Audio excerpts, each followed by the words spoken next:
Hello, Hopkinton, and welcome to the Hopkinton Hangout Hour for April 14th. Today's show, we're going to be talking about some computer tech tips, and then we're going to be talking public safety with Hopkinton Fire Chief, Chief Slaman. And today's host is Jim Cousins. All right, Matt, thank you very much. Thank you for the intro, and welcome everybody to the Hangout Hour. Today, for this first half hour, our two special guests are David Antaki and Chris Pomeroy, who are just in the middle of joining us. And my co-host today will be Bob Hamilton. Hello, Bob. Hello, Jim. And I'm glad to be on today. I'm looking forward to hearing David and Chris and see what they have to say about the technology. All right. Great. Hey, Dave. Hello. And as usual, Tom Nappy will be behind the scenes on social media, popping up when people post comments and questions. All right. All right, David, how you doing? I'm doing fantastic. Never been better. Am I in? Am I in? Chris, You're welcome. I'm in. Hi, you look great. Oh, you look great too. Thanks. Your hair's getting a little shaggy though, Chris. I'm used to kind of, more neatly trimmed on you. My haircut was supposed to be a couple of days ago, so I got the. Yeah. All the haircut places are closed for the next month. Oh, I'm dreading that. I'm dreading that because once my hair starts to go long, it is not a good look. This is not HHS TV material, let me tell you. You know what? I keep saying that. Neither is this video quality, but you know what? When you're making a TV show without a TV station, this is what we got. We work with what we have. Right, and it's also been very interesting how the focus really is on community. You know, the message is not the medium. The message is connection. So we love that. Yeah. Now, actually, and this is the first time I've seen you face to face. Thank you both for your work in fixing my edit station at the studio. Oh, anytime. All right. I don't know, everybody might not know this, but Chris and David are the dynamic duo who actually built our edit stations at HCAM, which are awesome. In fact, just a very quick story. I remember building them, having them built. And Chris and David were speccing out all the pieces and talking about the prices. And I was saying, well, let's compare it to what we would buy off the shelf. So Chris was saying, well, usually, you spend like $600 to $1,000 and you get a pretty decent machine. Then you spend like $1,000 to $1,500 and you get a really good machine. And I said, well, Chris, what if I spend $2,000? And Chris goes, nobody spends $2,000. And we got some awesome machines. Oh my gosh. They were fun to build. Yeah, that was a lot of fun. How are they running? They're running good? Awesome. You know what? They are still so snappy fast. Like oftentimes you get like slowdown over time. Oh my gosh. You click on a program and boom, it comes up really, really fast. And I don't have any problems with rendering or, sometimes my little laptop will kind of seize up and die because I'm running too many things. But these workhorses, boy, they go right through it. That's what we like to hear. Yeah. Good to hear. We never figured out the SD card problem. Those SD card readers. Did you leave a bad review for those on Amazon? We should. Oh, let me tell you, I left a real bad review. Oh, good. So you know what, guys? The next time you circle back around to it, they're still there. So I haven't given up. I never admitted defeat. All right. So if you're looking for like a Rubik's Cube puzzle to ponder, it's right there. All right. But let's get to why I invited you on today's show. There's a lot of people at home now, and there's a lot of people who are talking about using new technology. Mostly Zoom is what I'm hearing, but there are other things too. Zoom. What's your actually? So what this half hour is about is talking about some tips that you may have, talking about like questions that you often get from family members when they're asking for tech support from you, and things of that nature. So let's start with that. Let's start with that little Zoom. I heard Chris Zoom. Zoom. What do you guys Mazda. think of Zoom? My opinion on Zoom is, it's good. We're using it right now, and it seems to work very well. It's just, I had never even heard of Zoom 2 weeks ago, and now all of a sudden we're all using it. What happened to Skype? Nobody uses Skype anymore. That was the thing that everybody was using. So I only said Zoom because it's just sort of a phenomenon in culture these days. But they all seem to work very well. They each have their own little features, and for the basic talk to your family members, Zoom seems fine. It's just annoying that it expires after 40 minutes if you don't pay for it. I don't think Skype does that. I know. I don't real honestly. Between Skype and Google Hangouts, I don't understand how Zoom got to be so ubiquitous. I I know. really don't. Because you know what I don't like about Zoom is you have to click and then it wants you to install the program. But if you don't want to install the program, you have to cancel it. Then it wants you to do it again, and then you have to cancel it. And only then does it show you the link to go ahead and open it in a browser.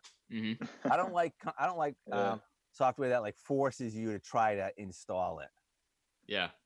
Let me tell you, I love Zoom. I love Zoom, and this is why. You can do this, and put a little background. Oh, what's he gonna do? Oh, nice. Yep.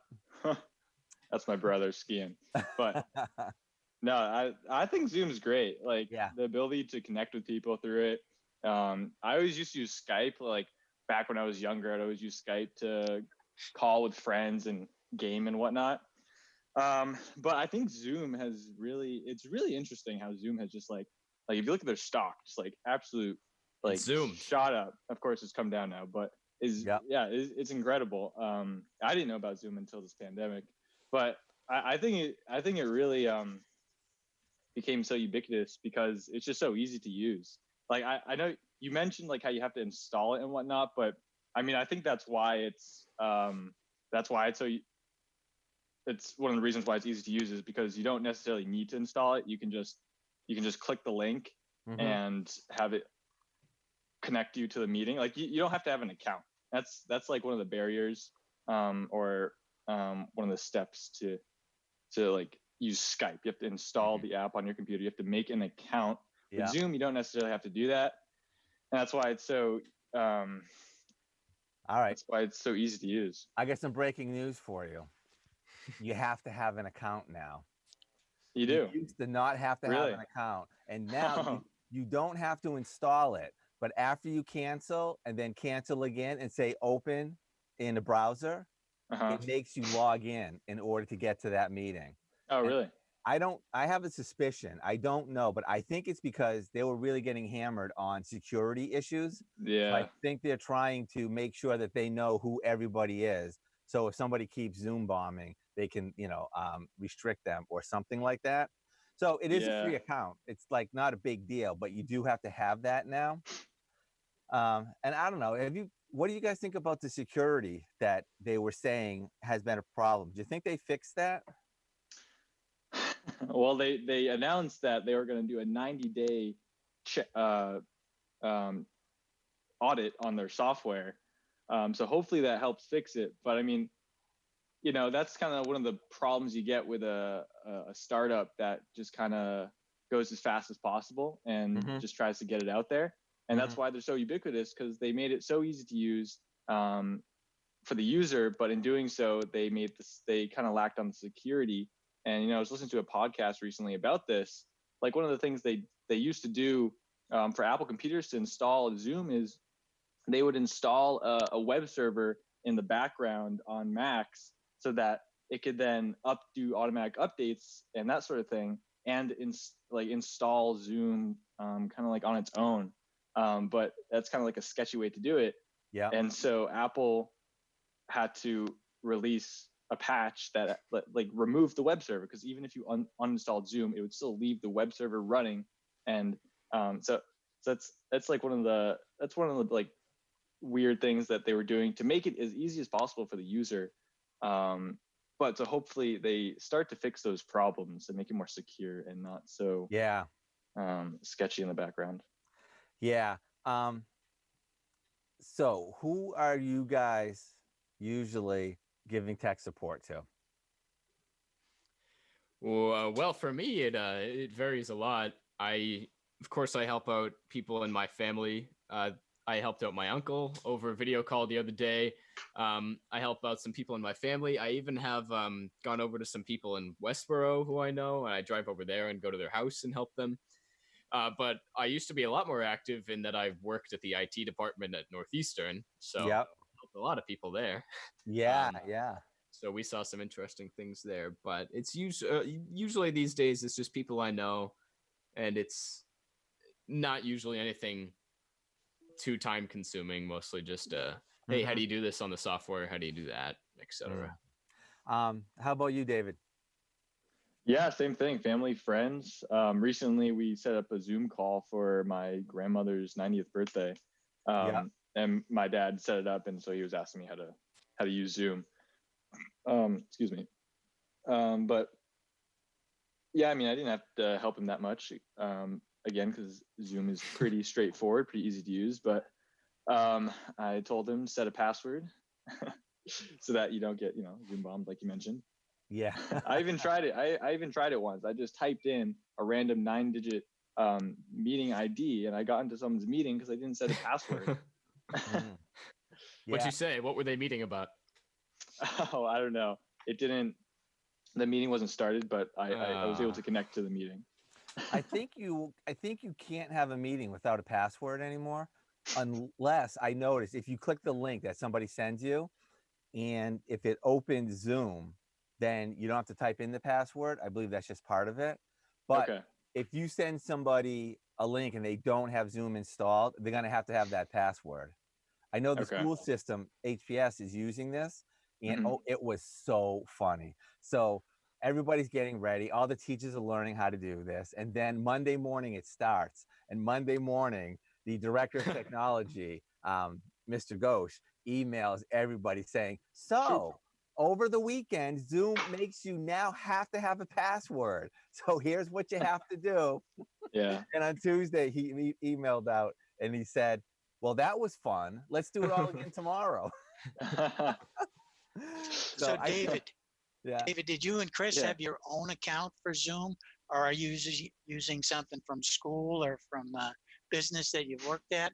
I know my daughter my granddaughters have their own Zoom accounts from their schools, and they've been able to set up Zoom chats and meetings with various members of the family on their own without worrying about the 40-minute time limit.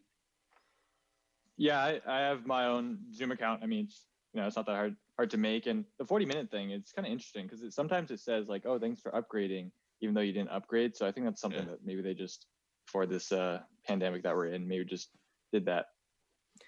Yeah, I just made a personal account of mine, but I will say I have a lot of other accounts through the schools, and that is very convenient. Yeah. All right. Tom's signaling that he's got something to say.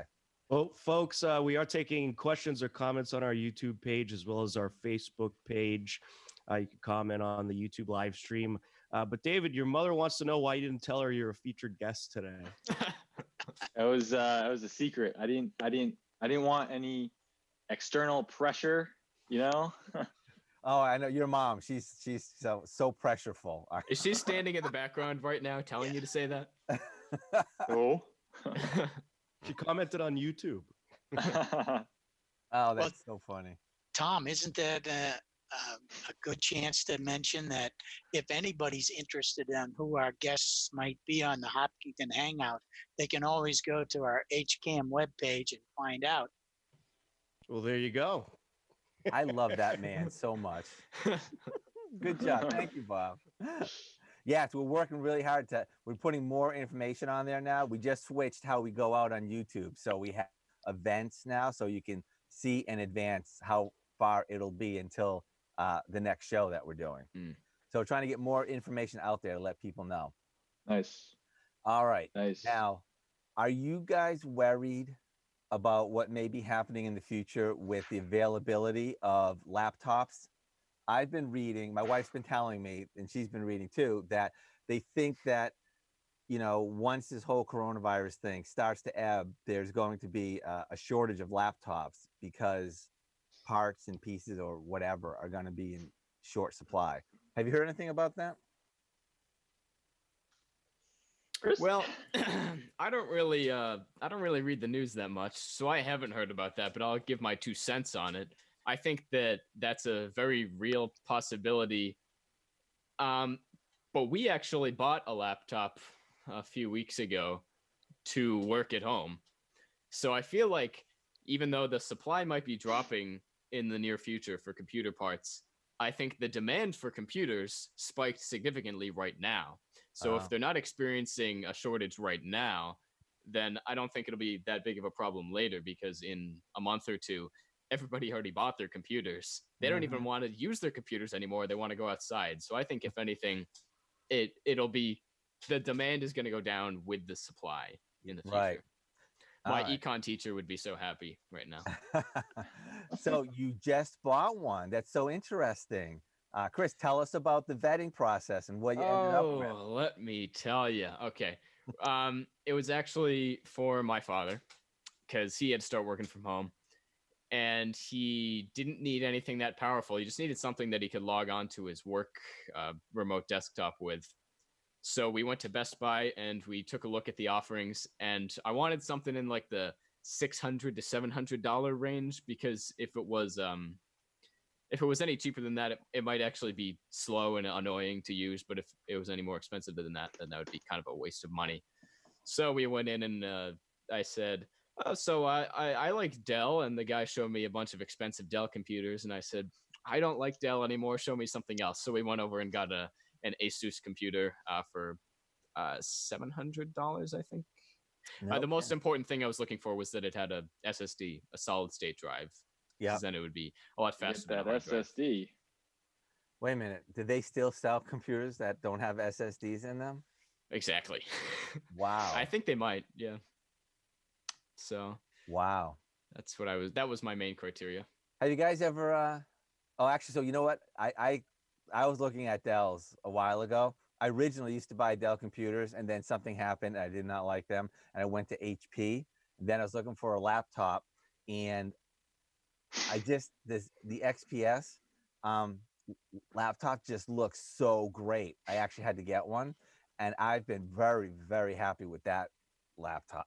My wife bought the 15-inch version of that, and there's been like an issue that I think they all know about, because they just say, oh yeah, send it in and we'll fix it. And then I've been really happy with mine. Have you guys thought about Chromebooks or ever experienced a Chromebook? I have experienced Chromebooks. I have, yes. At where I used to work a couple years ago at the boathouse here in Hopkinton, we use Chromebooks as our POS system, and it's okay. They're I would not buy one personally because currently, at least I think, though I believe they're starting to transition to more traditional laptop software, as in like it's really the OS, Chrome OS, that's really restrictive, as in you can only run like apps like that run on Chromium, which is like what it's all run off of, and like Google Chrome. So you're really restrictive. You can't just like run like normal PC applications. So that's why it's kind of annoying. Yeah, limiting, shall we say. Yeah. So I personally would not buy one. And I would not recommend other people buy one.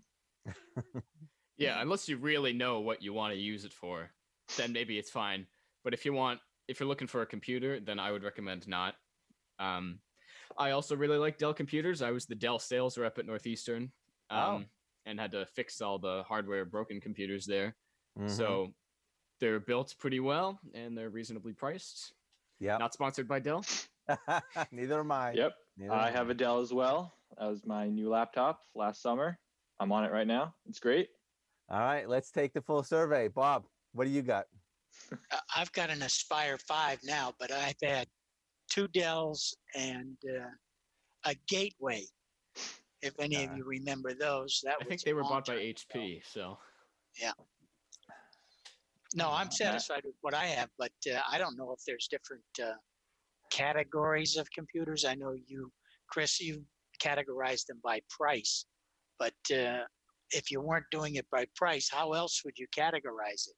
Speed, the amount of memory, the storage? I would, yeah, speed, memory. Those are really the main ones. Storage type is really the big one these days because solid state drives are a lot faster.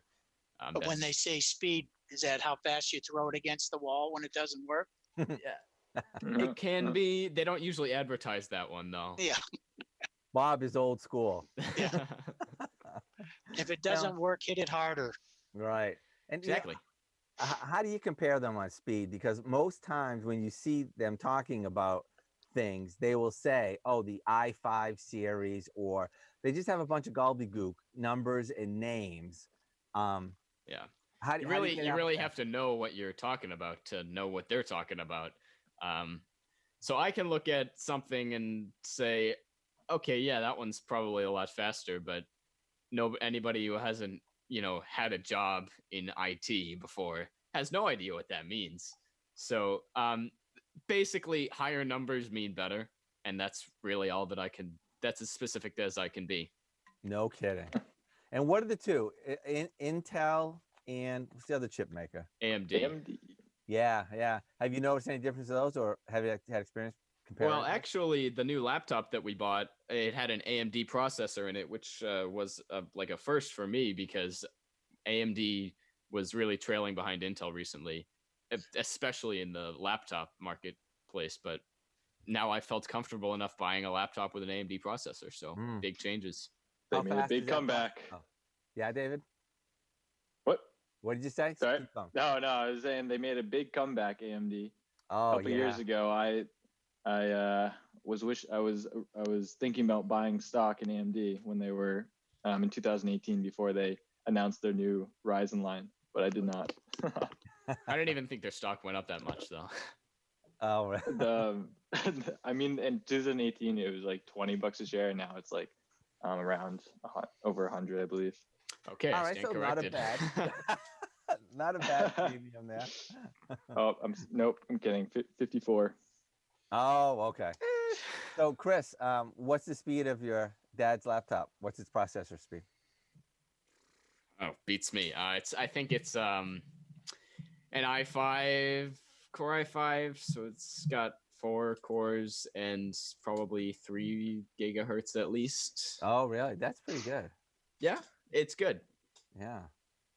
Sorry, I said Core i5. It's an AMD. Okay. No, but that's true. good.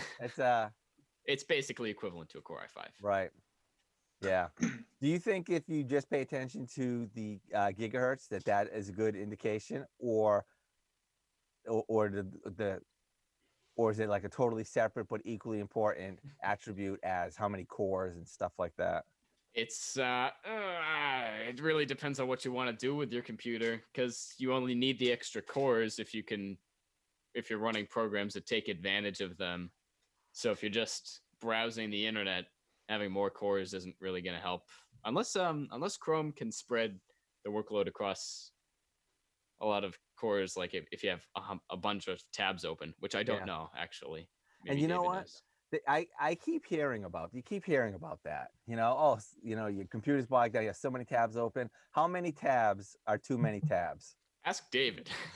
Right, David. How many tabs are too many tabs? Yeah. Well, I love my tabs. Let me tell you, I use Chrome, and I love my tabs. Currently, I have open 66 tabs.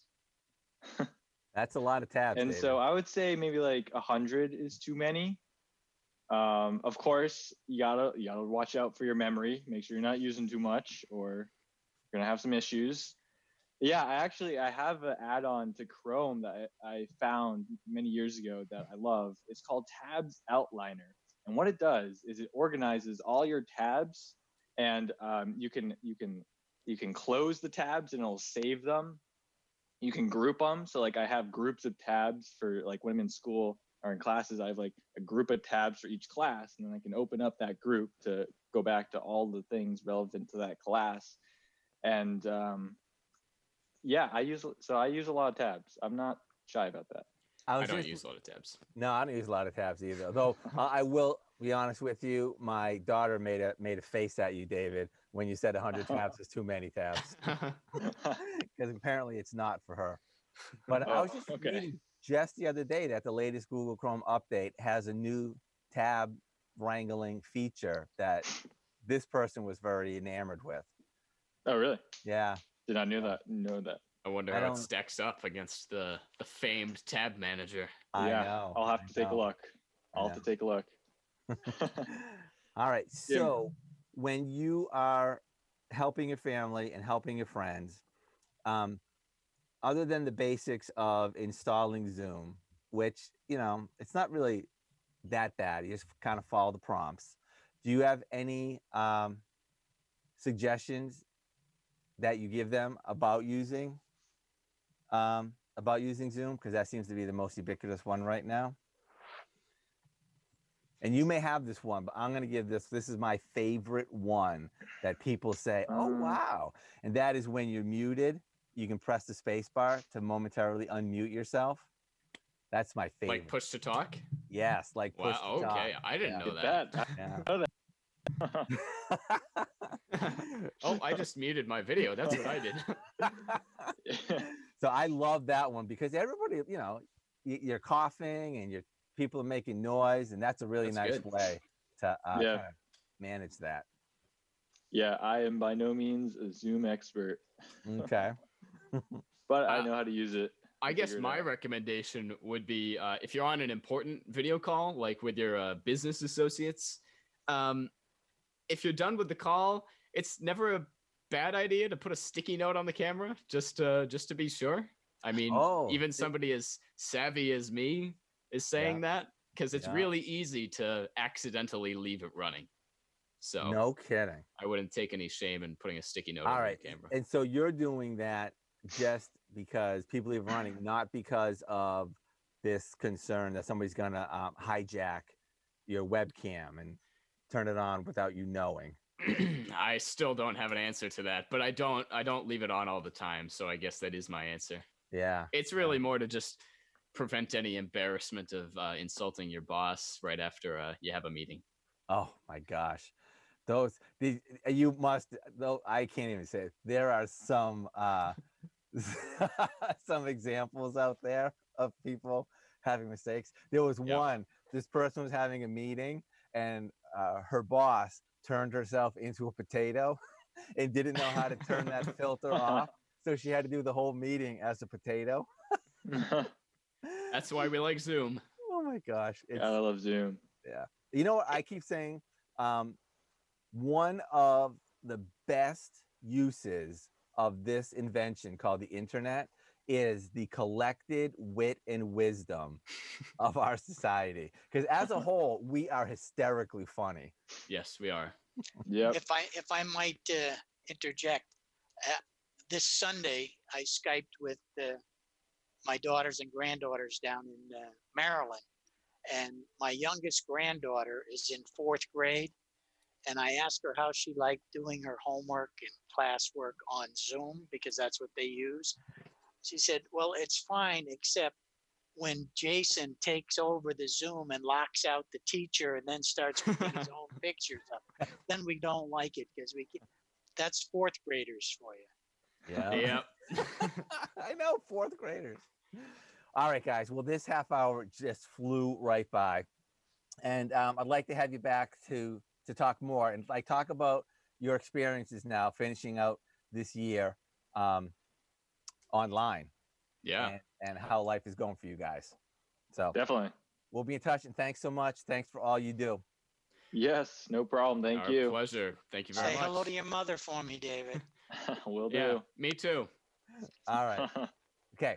So thank you. That was good. That was first half hour. In a couple minutes, we're going to have Chief Slaman coming on to talk about safety and things that are happening at the fire station. And right now, we're going to bring Matt Clark on to give us the latest update on what's coming up. Hi, Thanks, Matt. Jim. Hi. Well, so tomorrow we're going to be talking with Jim, your mother, about recipes and favorite recipes. It's going to be an exciting talk. And we're also going to be talking with basketball coach Tom Keene about everything basketball. And coming up later today, right after this program, we're going to be seeing on the HCAM binge block, we're going to be seeing a couple selected games from last year's Ashland Legion baseball season. So that'll be exciting. Great. All right, Matt, thank you so much. No problem. All right. And hey, Matt, why don't you hang out into this conversation as well? Because you may have some particular insights and questions based upon your family heritage. Yeah, that's fair. For people who don't know, my dad is previous Fire Chief Ken Clark. So All right. fun. Okay. Chief Slaman is joining the party. We'll wait for him to turn his camera on and unmute his microphone. Bob tried to sneak away, but Bob, I was thinking you could stay with us too. If you don't mind, turn yourself back on. And Tom, you stay on social media duty, please. All right. So while we're waiting for him to finish that, Matt, you were talking about how your dad was the chief previous to Chief Slaman. Mm-hmm. How long was he on the force, on the department? I don't know the exact number of years, but it was for my entire life, for the entire time he's been married to my mom. I believe he first got into the force when he was a teenager, and he retired when he was 60, I believe, maybe 61. So long time. Yeah, that's great. And here we are with Chief Slaman. How are you, sir? Wonderful, thanks. I can't believe that he didn't get that question right. It's tattooed on his dad's arm. The number of years. I think it's either 37 or 43. I'm drawing a blank, but it's on his arm. That sounds about right. Yeah. Oh, that's awesome. Yeah. Chief, first thing, please tilt your camera down just a little bit. I'll try. All right. I know sometimes they're very sensitive. On yesterday's show, we had somebody who came in with her video sideways, and that was kind of funny. All right. At least I can beat that somehow. How am I doing there? All right. Well, thank you. I see. Looks like you're at work today. I am working every day. So first, can you just give us a status on what the department is, how this social isolating has affected your operations and your staffing, or anything that goes on there? Sure. So the status is much like the rest of the country. We're all hunkered down. We're hopefully practicing good hygiene, social distancing, and what we've done in Hopkinton, kind of specific to our working conditions, are I've readjusted the staff a little bit so that I just have 4 set groups of people. I don't have any cross working between the groups. I've divided the groups into 2 fire stations right now. The Woodville station is open, and then headquarters. So we basically have 2 companies operating. And what that does is just try to minimize any chance of contamination. It's a system. The system starts with the firefighters checking in at work, and when they come in, and then when they leave work, we account for the fact that they're feeling well, they don't have any temperature, they've maintained good practices all day, and then that separation even between calls. We don't send as many resources to calls. We don't socialize with the public as much as we'd like to. We've done some limitations on, we don't do station tours right now.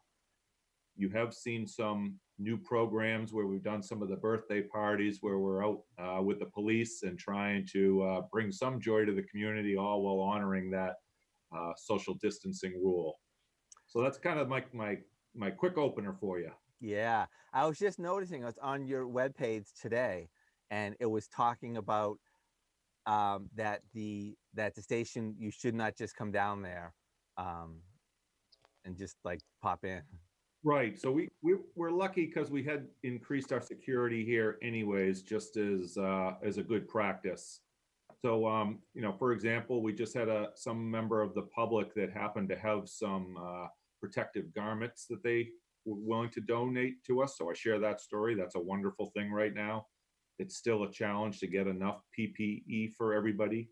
So that person delivered some gowns. They're going to be in a box. They'll sit for a day, and we can use our decontamination process that we do. And we're the same as the public. It's a cultural change for us too. And we just constantly try to improve every day at doing better. I'm really proud to say the calls that we've reviewed, we have transported some people to the hospital that are COVID positive, and we review that afterwards just to make sure we didn't have any type of flaw in the system and have any contamination, and we're doing really well in that regard. Mm. You know, I'm going to ask you about that too. However, when you were talking about the community, it really struck me. I was on your website, I was on the police department's website and Facebook pages, and there was a picture of a street that had come out and just like lined the street with signs thanking the police and the fire departments for what you all do. It's just so nice to see that, you know, people understand when in a time like this that we've never had before, we have to be at home and you can't be at home, and you're not, and you're there, you know, Right. for when we need you. Yeah, and you know, I give the staff a lot of credit. We have the DPW that's out there right now. Some of the town services like IT and you know, health and services. Amy for the seniors is working hard. We're all trying to do some role, and everybody, even whether you're at home or at work, everybody's feeling a little stressed. This is not normal, and I'm proud of how the community as a whole has responded. When we put our group together right in the beginning, we set some goals. You know, internally we look at the structure and what we're trying to accomplish. Externally, we worked really hard on getting the messaging out. Josh did a nice job on the web page. Messaging the first couple of weeks for this crisis was challenging. I think you saw all the mixed messaging that was coming from federal and state. Yeah. And with the media, it was really challenging. So we had to almost hold back for a while on our messaging until we were really sure of our source and we vetted it well. And we want to be the reliable source of information that's coming in for our Hopkinton residents. So I'm happy with what Josh has put together.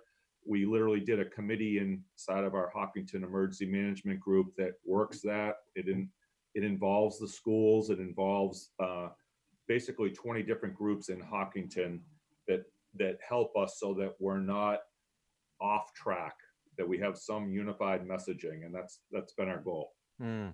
You were talking about stress there, and it makes me wonder, because when we hear of, oh, you know what, maybe there's coronavirus or somebody has been exposed, we go inside and we retreat and we go away. But you actually go there and interact with that person and transport them to the hospital. So I imagine that must be a whole different level of stress, knowing that you're heading into that. Are you doing anything, or is the department doing anything, like special yoga exercises, or, you know, I'm just kind of joking, but like, how are you recognizing and helping the department with that? You know, we mentioned communicate right away. Right in the beginning, we worked on it. The principle isn't new to us. We train a lot. We train for these situations where we're walking into some type of a hazard and we need to protect ourselves against it. So that part isn't new. The volume of it, and the reality is that this is a virus that there isn't a current cure for it right this second. And there are some serious consequences to it. So all of that kind of ratchets it up. We talked early. I give my staff, my union president, a lot of credit. They've been really open in the dialogue. As long as we maintain things like good cleaning, the plan we have right now to clean the fire station, and the fact that it only works if everybody participates, and you got to see what they do here every day, twice a day. There's a deep cleaning that happens in both buildings. That includes, so we have a gym that they've just done a lot of work on. So for physical fitness, we're still able to keep it open. It's challenging because a gym has those surfaces, but they've really done a regimen of making it so that we maintain social distancing, we keep it clean. When they talk, we have a very social group, so they had to divide that some, but they're in two buildings and they literally make sure that every other chair when we're talking. We have that distance, and they do good. It is serious. They all go home to a family. That's the danger that keeps us on our toes, because we don't ever want to bring anything home. And I don't have to tell them a lot that, because they feel it. That's the one good thing about this crisis, is we're working with it every day, so we don't let our guard down too much. They're doing transports today that they are all covered with PPE, and it's real time exposure that they are protecting themselves again, and so that kind of keeps their game up. Yeah. You had mentioned while we were chatting that you did transport somebody that turned out to be COVID-19 exposed. So what does it look like after the ambulance comes back to the station? Yeah, they'll start the process. We're really clean from the time we go to the scene and the time that we get to the hospital. Anything they do in the ambulance, they're trying to maintain the best environment. Once they deliver the patient, there's a doffing of all the equipment that's done really conscious. They still clean the ambulance with PPE on. When they come back to the station, we've got some other equipment where we're able to, it gets a deep clean, and then we spray it with this piece of equipment that just does a misting, and the misting is designed to encapsulate around. It has a little electrical charge that's designed to encapsulate around and cover everything. Oh, So you've got one of those? I've seen pictures of those in action. Yeah, and we use that. So it's and again, it takes us a while. So we have 2 ambulances running. They're both running today nonstop. A lot of normal activity, and then some COVID related. The last couple of days, our call volume has gone up a lot because of the storm, and on a nice day, people can get a little more active, I think, as part of it. Generally, our call volume had been down a little bit for the first 3 or 4 weeks, so that was good. We're not feeling like a stress of too many calls, so that was the one positive thing we've had. Wow, that's like amazing.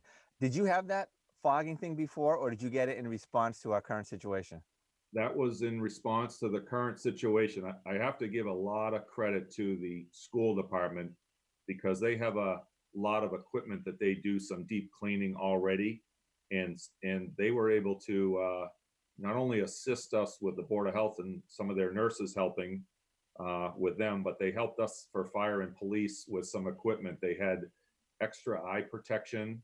They had these machines that we were able to use for all the town buildings that spray the disinfectant. Trying to think of what else I got from Tim. I think those were the 2 main things. So it's just nice that as soon as we started to study what the problem was, and we had this group together of 20 some odd people that is our Hopkinton Emergency Management Group, is we put the needs up in front of everybody, and that day we became operational, and we've done nothing but improve since then. I work with MEMA.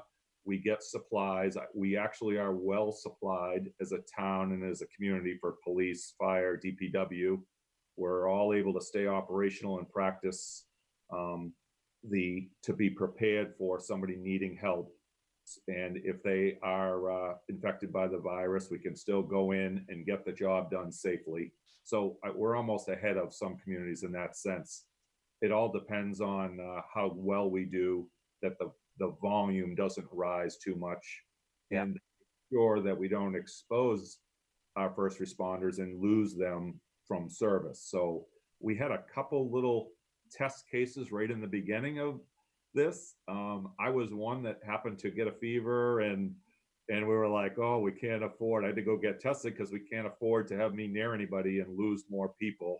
So the police had one that they had to deal with, and I think that was a good thing almost, because it gave us that pucker factor that everything's real, and we solve for what's the best way to get back in service. And I think we're better off for it now.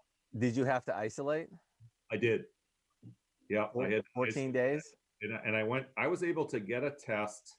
My symptoms went away. There's a review process that the Board of Health does. So between them and my own physician, we assessed it all. And once I had enough days, it took 7 days plus a negative result on the test, plus 3 days that I was just symptom free of anything. Yeah. Challenging during what I infamously get allergies this time of year. So I kept thinking that way, but I was very precautious, and it was a good start for us to make sure we're very diligent on our processes. Right. That's what I worry about, because I have seasonal allergies too. And now I just know every time I sneeze, everybody's going to be like, oh, what's that? It's just I had a slight fever, and that's a big trigger. So, I mean, when you get a fever, that's when you really want to think. The other series of signs are a factor, but that's a real red flag is when the fever kicks in. And fever doesn't come with allergies normally. You know, I probably had a sinus infection or something like that, but it's good for us to react and not call it allergies at that point. right. You know, I really appreciate the fact that you were saying that it was really nice working with the school department and they were very helpful, because one of the things I really love is that the main three legs of our community, the police and fire, the town hall, and school department, are always referencing each other about how well you all work together. There's no animosity, there's no ego. It's just like you guys just work in synchronicity to get a job done. And you mentioned a group. Did you say it was a 20-member group? Could you tell us a little bit about that? Sure. So our emergency response group is called Hopkinton Emergency Management Group. We have a regional response that we do for when they call an LEPC or an REPC. So that's how you generally, but in Hopkinton, we have our own local group that handles emergency. So you might hear another town talk about their COVID response group. This group, Hopkinton Emergency Management Group, deals with, for example, when we had EEE, or we were dealing with West Nile last fall, when we have big storms, anytime that the capacity of just one of the departments starts to get stressed, or we think the incident might escalate to that level, we bring the group together. At a minimum, it gives us all situational awareness. And in those meetings, when we're talking about what's going on, we can then prepare for what we might have going forward. So this is one of the greatest examples of the need that we've had in my history here in Hopkinton, to be honest with you. Just to have that type of feedback, even when we talk about stress, say, just having Dawn from Youth Services, you know, she comes right in and talks to us about the programs that are out there, and having Amy from the Senior Center, she's really used to helping the groups of seniors out there, and we just have those conversations, and it helps all of us there, and it makes sure that we don't miss a group that might be impacted. You know, that's the one danger. So we had really good dialogue, and just for example, we have the response to COVID, and then I told you our first goal was to get information out, so we put a committee for that. And right after that, we realized the two real stressors that would be on the sidelines that could surprise us, or that there might be a need, was the youth services. The kids not being at school and having their normal environments can be really challenging. And then the seniors, we see the seniors almost every day at the senior center, and doing the veterans breakfast and just working with them. So my mom sitting at home watching her for 6 to 8 weeks now, it's really challenging. It's not easy. So it's neat to have these groups together so we don't miss something as a community. Right.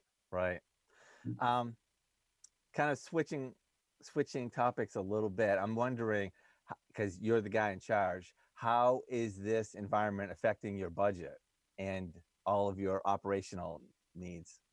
Well, don't jinx me, but so far so good in the current world. It's interesting. I'm the emergency management director, so my role is to kind of bring it together. I don't like to say I'm in charge. I do like to say I bring it together. This emergency actually is kind of unique in a way that it's a public health emergency, which really Sean and his group are the lead agency. Many of the other incidents that our emergency management group would deal with, tended to be either police or fire, some public safety, or something to do with the schools in public safety. But this one's been a little unique, and our group's purpose is to support the Board of Health in dealing with that emergency. And so we're not necessarily in charge, but we really bring a lot of support to them.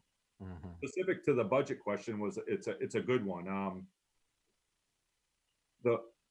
The unique thing is, with the shutdown, I was able to take people from inspections and trainings and other areas and kind of bolster our group. And if anything, I've had actually a little bit of savings in the current model. But the shutdown has brought this unintended consequence where, as a community, we know we have some potential revenue challenges coming forward. I actually looked at the town manager some and said, hey, can we not talk about that too much right now while we're in emergency response? But, that's something you do have to worry about. We have a lot of people that we serve that aren't working right now, and they're challenged, and we don't know what next year's budget will look like now. And so far, so good. We're actually, the town manager is working with our groups. We're actually trying to see if we can save some money right now to try to lower the impact of the potential future. And that's something we've never really had to do in the middle of an emergency before, but this is such a large crisis. It's something, it's really like larger than 9/11 was. It really is a huge unknown crisis. Yeah. For us at HCAM, we always say trying to make a TV show without a TV station is a little bit more challenging. And it's really focused us on the community in HCAM. And we did a show yesterday with Amy from the senior center, and they were talking about the senior center without walls. So, because obviously that's like a big social gathering spot. So it's causing them to reconsider or think about ways to do things differently. And I'm wondering, from your perspective, how this is changing how you perceive aspects of your department and how it operates and how it works with the community. Sure. Probably the two major things is there's been a little more delegation, because I need to just not be there all the time with my troops. We're trying to distance ourselves. Our police and fire interact a lot with the public.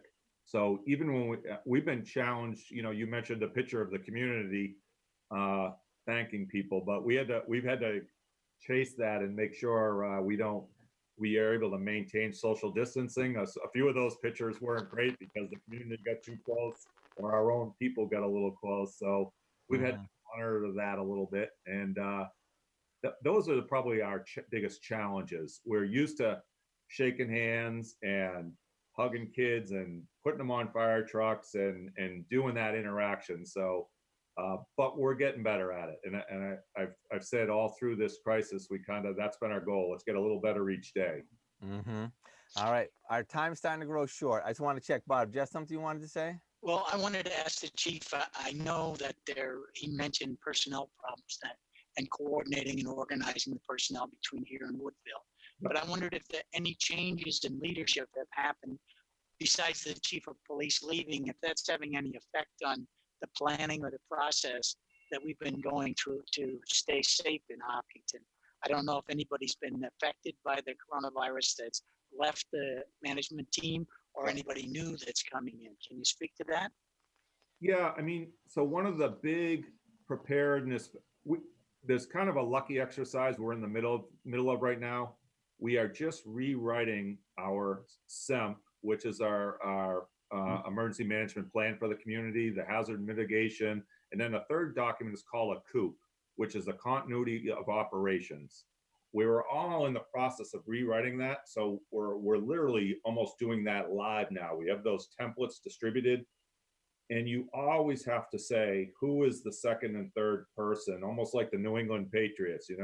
Next one up is what happens. So it can't just be one person that can run one of these shows. So I'll give Chief Lee a lot of credit. They had created a deputy chief slot. They have lieutenants. They have an additional sergeant. So they had some real command structure in there. And that's what it's supposed to be.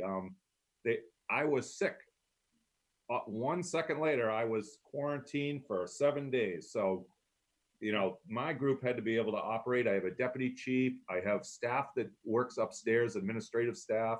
And then my command officers kept going. And the people, this isn't new to them, this crisis and being prepared. So they stepped up good. So all of that I'm kind of proud of. And I think as a community, it's nice that we've been able to have the staffing that we have. Some communities don't have the luxury of the staffing that we have. And I think it gave us this capacity to handle this emergency. That's great. Do you think the department's policy of promoting from within has helped maintain the staff so that there's not a big transition or turnover? Yeah, we've had like very, very little turnover in the fire department. For about 3 years now, so I've been a chief for 4 years. For 3 years, working with the Board of Selectmen, our number one goal has been in the area of employee development. So we've expanded our employees' ability either internally to train or externally. In February, they had a professional development conference in Worcester for 3 days, where we had 10 of our staff that were able to see speakers that you would see nationally. And that, what does that do? It kind of like helps you get out of your little Hopkinton bubble. It helps you get motivated. It helps you start thinking about, your exposure to lecturers that have grown. And I have like 6 people that are currently in higher education programs. And that's something that, there's several that already have bachelor's degrees, but just to see that re-interest in higher education was really important. And that gets to that succession planning. You can't become a fire chief now and not have a level of higher education. It really calls for a minimum of a bachelor's degree, and you really need your master's degree and a lot of background if you want to nail it. So I hope All right. question. Thank you, Chief. Our time is dwindling away. So Tom wants to say something, and then I'm going to wrap it up. Okay. Yeah, Chief. I know you guys work with a lot of different local fire departments in the area. I'm just curious about if you are in communication with them and kind of making sure that you're all following the same type of protocols. And also, has the social distancing affect how many people you would send to a certain call? Boy, that's a big one. Yeah. So I work with the regional departments on a regular basis. They also built a regional coop, which means, say our department, there's a few departments in the state right now that literally lost half of their members. They're in isolation. So we would look to another community to help us, because you can't run a fire department with half of your organization gone. So that setup is around here. The easiest way to do that is I've called a couple of our neighbors. I work really closely with Ashland and Westboro. We have really similar setups, so they're ready to help us. You had one more part to the end of your question here. I'm trying to think of. How does it affect how many people you send to an incident? Oh, so you've probably seen for all of our incidents, we've tried to say, we've changed our operations. We literally say, what is the fewest number of people that we can send? We may not, for example, if there was a fire alarm, we might send 2 or 3 people in an engine so they could do the basic minimums. Only one would even go into the house right now. Normally, we always work in teams of 2, but that was the change. Medical emergencies, right now, we only have 2 people even go into any residence or facility. So that's kind of the control factor. It helps us save on our PPE usage. So the only reason there are some people that would still go to the call is in case there is some action that requires more people. So at least we have the resource available. Okay, thank you for that. And I'm really sorry. We only have about 30 seconds left, and I really want to ask you this, even though it's going to be uncomfortable. What can we do for you and your department during this time? You heard what I said about the basics, and it's, if you stay clean and you honor social distancing and you're staying home and that lowers the load.